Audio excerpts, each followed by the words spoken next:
یه آینه رو به رسم یاد بود به مهمونامون میدیم که روش نوشته شده 1001 برنامه برای همه مردم ایران.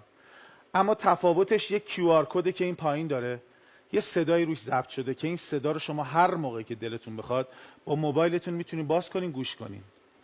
اتفاق جالبی که اینجا وجود داره این که برای هر دوی شما یک صدا ضبط شده و روی یکی از این هاست. من براتون بازش میکنم و ببینیم که چه صدایی برای شما ضبط شده. چه ایده جالبی، چقدر چه دیزاین خوشگلی. این صدا برای شماست. دیزاینرش بچه‌ها بودن.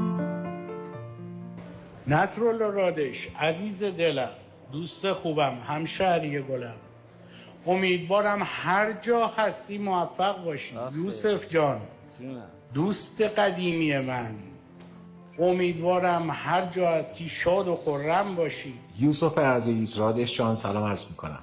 صحبت کردن راجع به یوسف صیادی و نصرالله رادش که بجز سابقه همکاری شیرین، سابقه دوستی دیرینه هم با هم داریم، هم برام سخته و هم در این حال لذت بخش. همیشه به یادتون هستم زمانی که توی ساعت خوش با هم گذروندیم، حاضر نبودیم دوستان خوبم از صحنه خارج بشید، جونمون به جون همدیگه بسته بود. امیدوارم هر جا که باشید موفق و پیروز باشید و شاد. یا علی.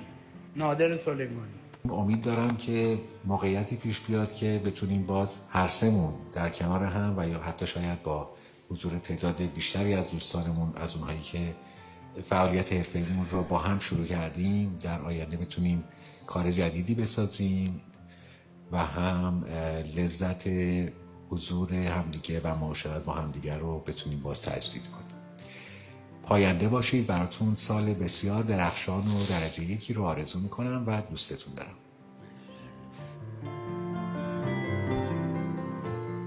مرسی. بله. مرسی.